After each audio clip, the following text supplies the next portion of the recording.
వనితా టీవీకి మరో అరుదైన గౌరవం దక్కింది. వనితా టీవీలో ప్రసారమైన కార్యక్రమాలకు అవార్డుల పంట పండింది. 2023 ఏడాదికి గాను మొత్తం 4 విభాగాల్లో నేషనల్ టెలివిజన్ అవార్డులు దక్కించుకుంది వనితా టీవీ.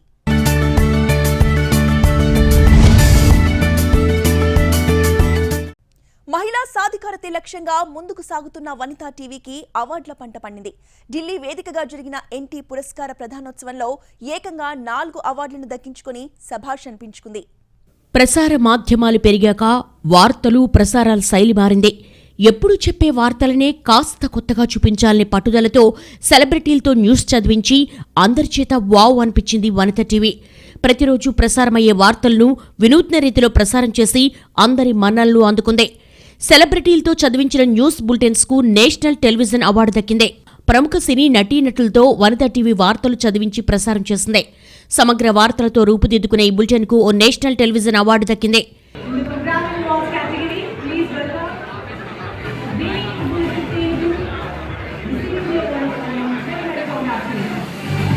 తెలంగాణ ఛత్తీస్గఢ్ సరిహద్దు ప్రాంతం నిత్యం తుపాకుల మోతతో దద్దరిల్లుతుంది.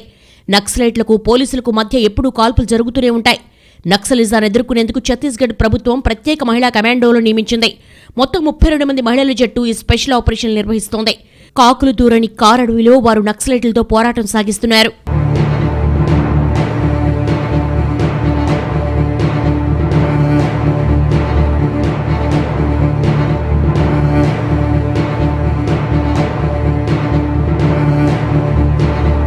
సుకుమా జిల్లాలో 30 మంది మహిళా కమాండోలు మావోయిస్టుల ఏరువేతకు ప్రత్యేకంగా నియమించడం జరిగింది.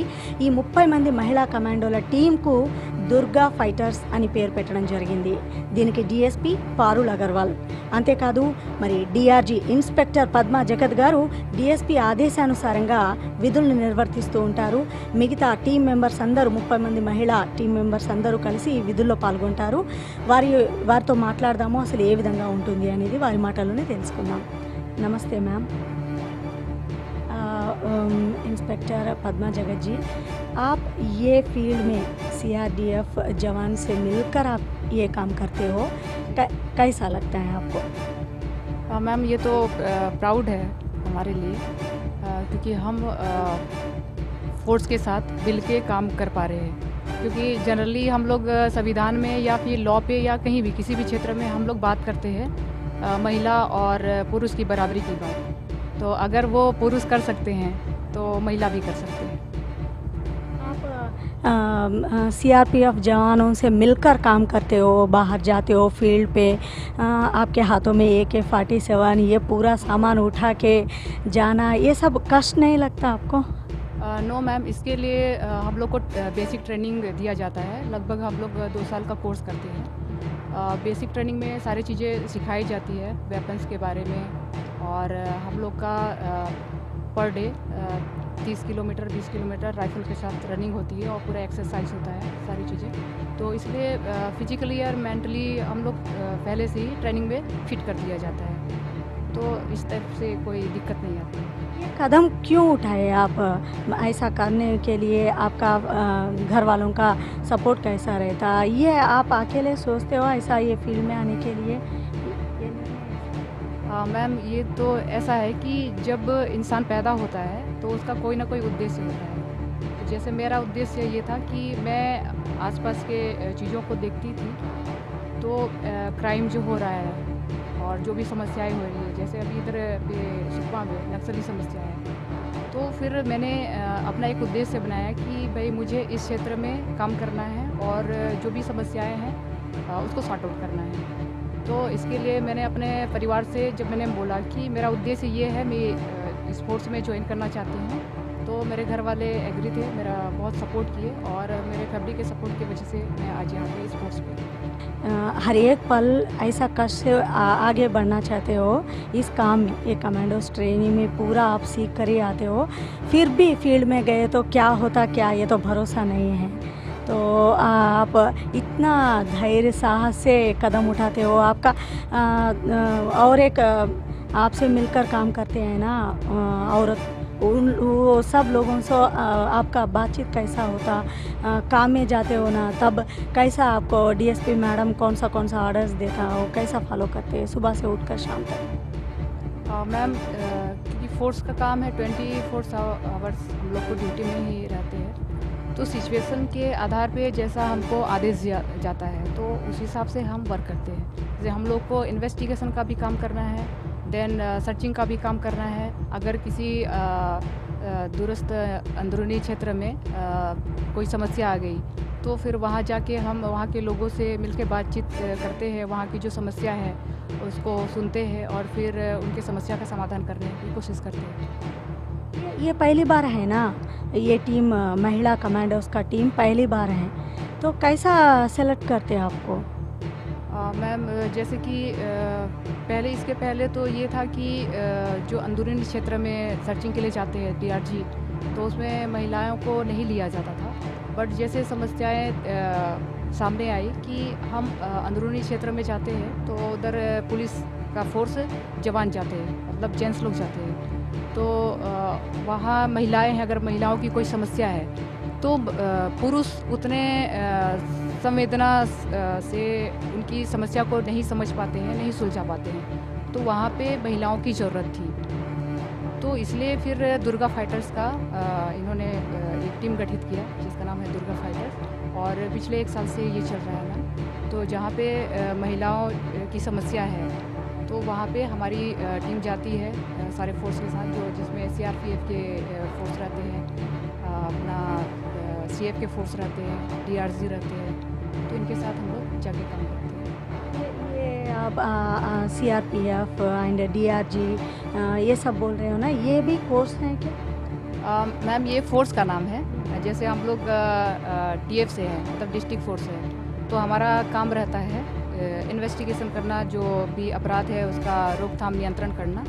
लेकिन चूँकि जैसे यहाँ का इस क्षेत्र का सुकमा क्षेत्र का समस्या है, नक्सली समस्या ज़्यादा है, तो इसलिए हम लोग को भी जाना पड़ता है। तो नक्सली समस्या को देखते हुए यहाँ पे बहुत सारे फोर्स डिप्लॉयमेंट किया गया है, जिसमें जैसे CRPF है मैम, सेंट्रल फोर्स है ये, फिर उसमें STF है, तो STF है, DRG है, CF है, तो इन लोग के साथ जैसे अगर हमारी ज़रूरत पड़ती है तो हम उनके साथ जाके अंदर में उनका हेल्प करते हैं, उनके साथ काम करते हैं। बस आप 30 महिला कमांडोज और नेक्स्ट ट्रेनिंग चालू हो रहा है, ये प्रोसेस कंटिन्यू होता? जैसे मैम हम लोग का तो DF में हमारा सिलेक्शन हुआ था, और समस्याओं को देखते हुए फिर 30 लोगों का हमने दुर्गा फाइटर्स इधर बनाए। उसके बाद समस्या जैसे देखा गया कि चीज़ें हैं, तो अभी बस्तर फाइटर करके भर्ती हुई है मैम, अभी ट्रेनिंग में गए हुए हैं वो, और फिर आगे और उसमें भर्ती की जाएगी जिसमें महिलाएं भी हैं। और नेक्स्ट आपका क्या होना चाहते हो, आपका क्या? मैम मैं तो ये चाहती हूँ मैम कि जो यहाँ की समस्या है तो उसको सॉर्ट आउट करना, और इसके लिए मैम चूँकि फोर्स की ज़रूरत है, तो फिर अभी जैसे DF का भी भर्ती किए दुर्गा फाइटर्स करके, तो अभी CRPF का भी भर्ती होना है, तो उसमें भी महिलाओं को लिया जा रहा है। उन लोगों को भी 2 साल ट्रेनिंग? हाँ, उनका भी जैसे बेसिक ट्रेनिंग दिया जाएगा, बेसिक ट्रेनिंग के बाद फिर एडवांस कोर्स होता है ना, तो एडवांस कोर्स के लिए फिर जैसे फिट हो जाते हैं वो लोग उस फील्ड में काम करने के लिए, तो फिर उसको फील्ड वर्क में जाएंगे। आपको बेसिक ट्रेनिंग देते वक्त मेंटल एंड फिजिकल ट्रेनिंग बहुत ज़्यादा देते हैं, इसमें बहुत कष्ट क्या लगता है कष्ट? मैम देखिए, आपने अगर लक्ष्य ऐसा चुना है कि मुझे ये चीज़ करनी है, तो फिर आपके लिए कोई ऑब्स्टिकल्स मायने नहीं रखती है। अगर आपको वो चीज़ें करनी है तब तो जितने भी ऑब्स्टिकल्स आ जाएँ उनको पार करना ही है। मन में अगर आपने ठान लिया तो मुझे नहीं लगता कि कोई चीज़ें मुश्किल है या तकलीफ है। आपका ड्यूटी का टाइमिंग्स कैसा रहता? कितने महीने ड्यूटी पे रहते हो? घर में बच्चों से कुछ टाइम वक्त गुजारते हो या नहीं? जी मैम, जैसे छुट्टी रहता है हम लोग का, जैसे अगर SPL छुट्टी रहता है, CL का छुट्टी रहता है, EL छुट्टी रहता है, तो फिर छुट्टी का प्रावधान है, तो बीच बीच में छुट्टी लेके जाते हैं, फैमिली से मिलते हैं। क्या खाते हो? इतना ताकत कहाँ से आता आपको?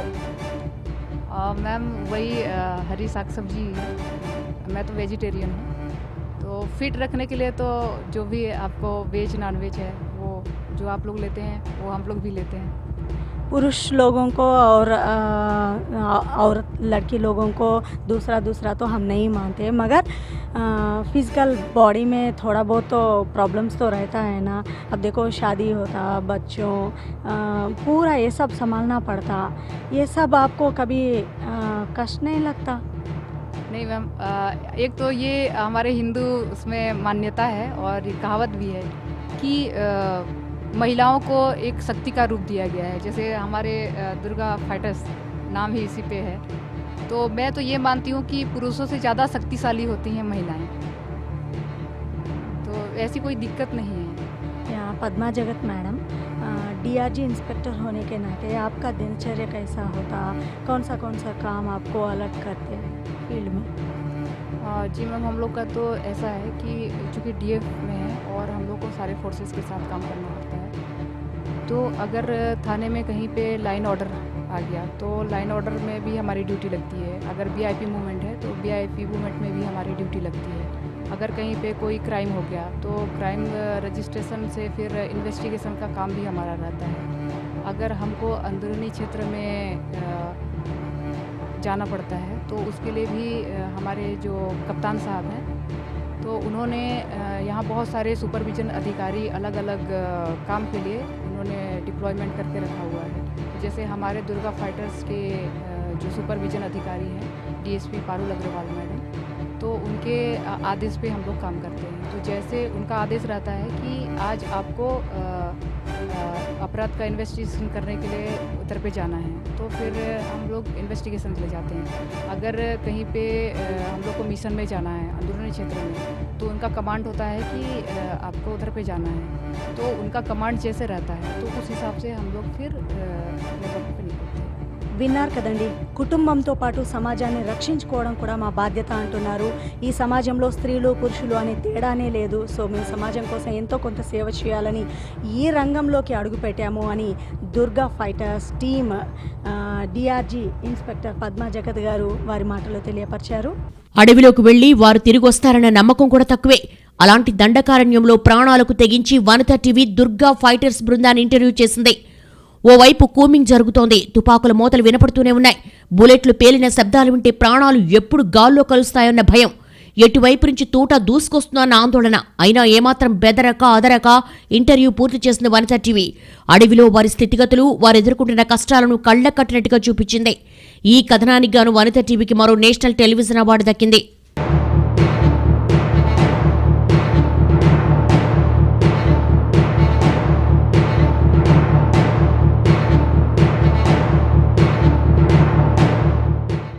ఆదర్శవంతమైన మహిళల జీవితాలను వెలుగులోకి తీసుకురావడమే కాకుండా వనితల తెగువ, ప్రతిభను ప్రతిబింబించే విషయంలో ఎక్కడా వెనక్కి తగ్గలేదు వనితా టీవీ.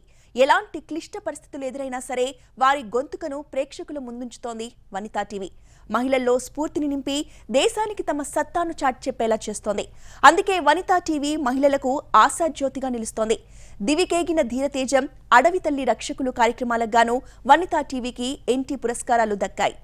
75వ స్వాతంత్ర దినోత్సవాన్ని పురస్కరించుకుని దివికేగిన ధీర తేజం పేరుతో అమర సైనికాధికారి లాన్స్ నాయక్ సాయి తేజ కుటుంబ స్థితిగతులను ప్రేక్షకుల కళ్లకట్టింది వనితా టీవీ. ఈ ప్రయత్నానికి గాను వనితా టీవీకి నేషనల్ టెలివిజన్ పురస్కారం దక్కింది.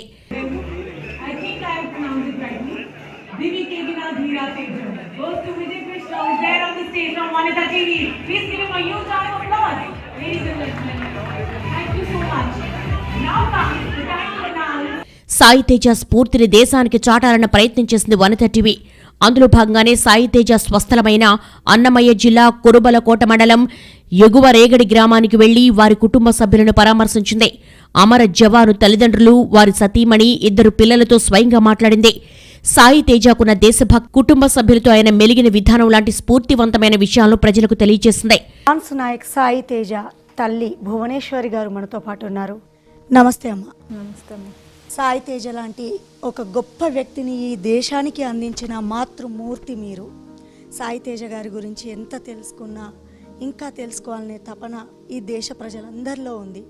అయితే మాకు తెలియని చాలా విషయాలు, ఒక తల్లిగా సాయి తేజ గారి గురించి మాకు తెలియని విషయాలు ఒక్కసారి మాతో చెప్తారా? చెప్పేదానికి ఇంకా చాలా గొప్పవాడు నా బిడ్డ. సాయి తేజ ఆర్మీలో ఉద్యోగం చేస్తా అన్నప్పుడు ఒక తల్లిగా మీ దగ్గర నుంచి ఎలాంటి సపోర్ట్ వచ్చింది? ఫస్ట్ చేరేటప్పుడు వద్దని చెప్పిన నేను. వద్దనే కొద్దికి నేను పోవాలా, నేను దేశానికి సేవ చేయాలా అని చెప్పినాడు. సరేలేనైనా నువ్వు చదువుకో అని చెప్పినాం, చాలాసార్లు చెప్పినాం. చదువుకోను నేను ఆర్మీలో జాయిన్ కావాలని చెప్పినాడు. సరేలే ఇంకా వాడి ఇష్ట ప్రకారంగా ఫస్ట్ సారి ఫెయిల్ అయినాడు, రెండోసారి పాస్ అయినాడు. రెండోసారి ఆర్మీలో సెలెక్ట్ అయ్యాడని తెలిసింది కదా, అప్పుడు మీకు ఏమనిపించింది? చాలా సంతోషమైంది. మొదటి జీతం తీసుకొచ్చి మీకే ఇచ్చేవాడా? మాకు ఇచ్చినాడు. ఏమిచ్చాడు? నాకు బట్టలు తెచ్చినాడు, వాళ్ళ నాయనకు బట్టలు తెచ్చినాడు, వాళ్ళ తమ్మునికి బట్టలు తెచ్చిచ్చినాడు ఫస్ట్ జీతం వచ్చినప్పుడు. చిన్నప్పటి నుంచి చదువు కంటే ఎక్కువ ఆర్మీనే ఇష్టమమ్మా. ఎందుకు అట్లా అనిపించింది? మీ కుటుంబంలో ఇంతకు ముందు ఎవరైనా ఆర్మీలో ఉన్నారా? లేదమ్మా, తనే పోవాలని చాలా ఆశగా ఉండి పోయినాడు. మీతో ఫోన్లో రోజు మాట్లాడేవాడా, లేదంటే ఎన్ని రోజులకు ఒకసారి మాట్లాడేవాడు? 2 రోజులకు ఒకసారి మాట్లాడేవాడమ్మా. 2 రోజులకు ఒకసారి మాట్లాడేవాడు. మాట్లాడుతుంటే మేము ఎప్పుడూ చేస్తాను ఫోను, మీరు చేయొద్దండి, నేనే చేస్తాను, నాకు ఇప్పుడు వీలైతే అప్పుడు నేను చేస్తాను అని చెప్పేవాడమ్మా. అందుకని మేము చేసేదిలే, అతనే చేస్తాను. ఆర్మీ ఆఫీసర్ అయిపోయాక వచ్చినప్పుడల్లా ఒక 2-3 రోజులు ఉండేవాడా? అసలు ఉండేవాడు? ఒక నెల లీవ్ తీసుకొని వస్తాను. నెల మొత్తం మీతో గడిపేవాడు. వచ్చి పిల్లలతో ఫ్రెండ్స్తో బయట పోతున్నాడు, మళ్ళీ ఇంటికి వచ్చి మాతో ఉంటాడు. సాయంకాలానికి బయట పోయినా సాయంత్రం ఇంటికి వచ్చేస్తాడు. మీది వ్యవసాయ కుటుంబం కదా, ఏమైనా వ్యవసాయం పనులు కూడా చేసేవాడా? ఏమన్నా పని ఉండదు, ఇబ్బంది అంటే చేపిస్తున్నాం, లేదంటే మేము ఆడ చెప్పేది లేదమ్మా. మా పిల్లలకు ఇద్దరికీ చెప్పేది లే పని, ఎవరికి. ఇద్దరు ఆర్మీలోనే ఉద్యోగం తెచ్చుకున్నారు. ఫస్ట్ తేజు పోయే కొద్దికి మళ్ళా మహేష్ను పిలుచుకొని పోయినాడు. ఇద్దరే పిల్లలు మీకు? ఇద్దరే పిల్లలు. మీతో ఉన్న క్షణాలు చివరిగా ఎప్పుడమ్మా? వినాయక చవితికి వచ్చాడు. మళ్ళీ వినాయక చవితికి మళ్ళీ పోయినాడు. మా ఆర్మీ ఆఫీసర్గా మీ అబ్బాయిని చూసినప్పుడు మాకైతే చాలా సీరియస్గా గంభీరమైనటువంటి ఒక వ్యక్తిని చూస్తున్నట్లు అనిపిస్తుంది. కానీ ఒక కొడుకుగా తల్లి ముందు మాత్రం తను సాధారణంగానే ఉంటాడు. మీతో ఎలా ఉండేవాడు మీ అబ్బాయి జ్ఞాపకాలు, మీ అబ్బాయి మీతో అల్లరి చేసేవాడా? మాతో ఒక్కసారి చెప్పుకో. నేను ఒకరికి సలాం కొట్టను, నాకు అందరూ సలాం కొట్టాలా అని చెప్తా అన్నాడు. నాకు ఆ మాట చెప్పేవాడు నా కొడుకు. ఎప్పుడు ఆ మాట చెప్పేవాడు వాడు. ఇంటికి వచ్చినప్పుడల్లా ఎందుకు నైనా నువ్వు అట్లా ఉంటావు అంటే, నేను అందరూ నాకు సలాం కొట్టాల్సిన వాళ్ళేమ్మా, నేను ఎవరికి సలాం కొట్టను అని చెప్పేవాడు నాకు. ఆ మాటలు చెప్తా అంటే నాకు చాలా గర్వంగా ఉండేది.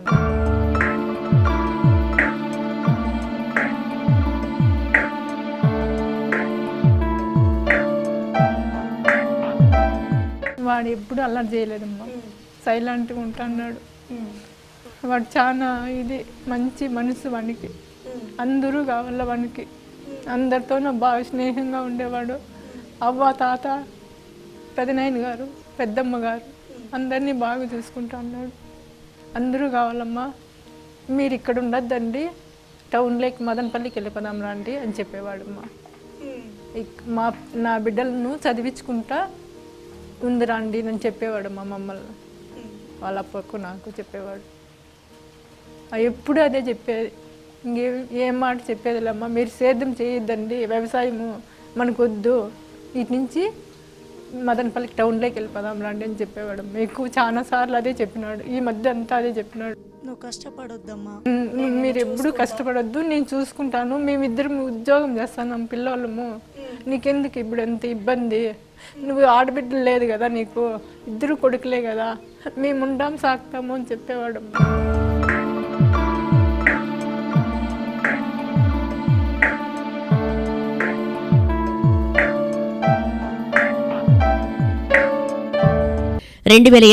డిసెంబర్ 8న తమిళనాడులో ఆర్మీ హెలికాప్టర్ కూలిన దుర్ఘటనలో సీడీఎస్ బిపిన్ రావత్ సహా 13 మంది కన్నుమూశారు. వీరిలో లాన్స్ నాయక్ సాయి తేజ కూడా ఉన్నారు. సాయి తేజ దేశ సేవలో తరించాలన్న సంకల్పంతో ఎంతో శ్రమించి కలలు సాకారం చేసుకున్నాడు. పారా కమాండోగా చెరగని ముద్ర వేసి త్రిదళాధిపతి బిపిన్ రావత్ను సైతం మెప్పించారు. లాన్స్ నాయక్ సాయి తేజ అకాల మరణం అతని కుటుంబంలో తీవ్ర విషాదాన్ని నింపింది. కష్టపడి జీవితంలో పైకెదిగిన సాయి తేజ ఆకస్మికంగా తనువు చాలించడం అందర్నీ కలిచివేసింది. ముఖ్యంగా కుటుంబ సభ్యులు ఆయన తలుచుకుని కన్నీటి పర్యంతమయ్యారు. సాయి తేజ చిన్నతనం నుంచి ఎంతో చురుగ్గా ఉంటూ అందరికీ ఆదర్శంగా నిలిచారు.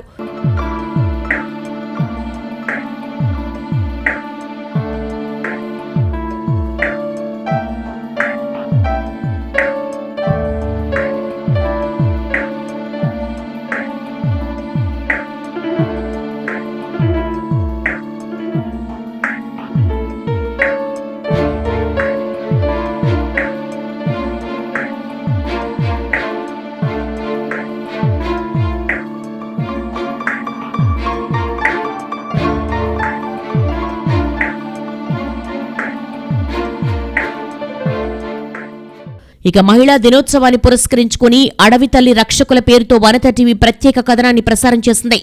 అటవీ సంపదను వన్యప్రాణులను రక్షించడంలో మహిళలు ఎలాంటి పాత్ర పోషిస్తున్నారో ప్రజల కళ్లకు కట్టింది. ఈ ప్రయత్నానికి గాను వనిత టీవీకి ఎన్టీ పురస్కారం దక్కింది.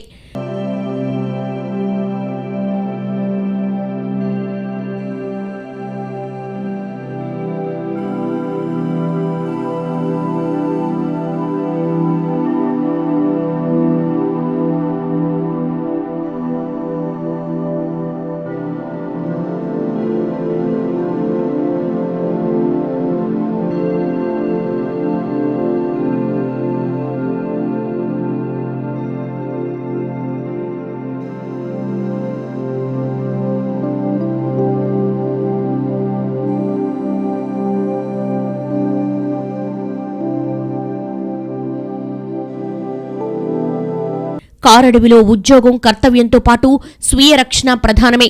వన్యప్రాణుల్ని కాపాడాలి, వేటగాళ్లను ఎదుర్కోవాలి, ఆక్రమణలను అరికట్టాలి, స్మగ్లర్ల నుంచి కార్చిచ్చు నుంచి అటవీ సంపదను పరిరక్షించాలి. ఎప్పుడు ఎలాంటి ఆపద ముంచుకొస్తుందో తెలియదు. అనుక్షణం అప్రమత్తంగా ఉండాలి. రాత్రింబవళ్లు తేడా లేకుండా ఎప్పుడైనా విధి నిర్వహణకు సన్నద్ధంగా ఉండాలి. పురుషులకే సవాలు వంటి సంక్లిష్టమైన ఈ కొలువుల్లో అతివులు ఎలా దూసుకుపోతున్నారో వనిత టీవీ ప్రేక్షకులకు స్వయంగా చూపించింది. వనిత టీవీ నిర్మల్ జిల్లాలోని Basara circle command control centre రూమును సందర్శించింది.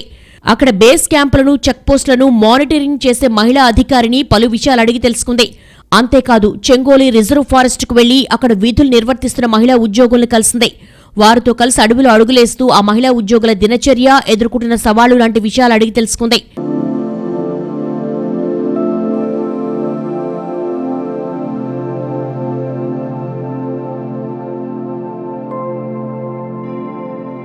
ప్రకృతి మనకిచ్చిన సంపదను కాపాడడంలో మహిళలు ముందున్నారు. సేవ్ ది నేషన్ లాంటి స్లోగన్స్ తో ముందుకెళ్తున్నారు. సహనానికి ప్రతీకైన మహిళలు బెరుకు లేకుండా అటవీ ఉద్యోగాల్లోనూ రాణిస్తూ ఉండడం దేశానికి గర్వకారణం. మొత్తానికి వనిత టీవీ 4 జాతీయ పురస్కారాలు దక్కించుకుని మీడియా రంగంలో తనకు తానే సాట నిరూపించుకుంది.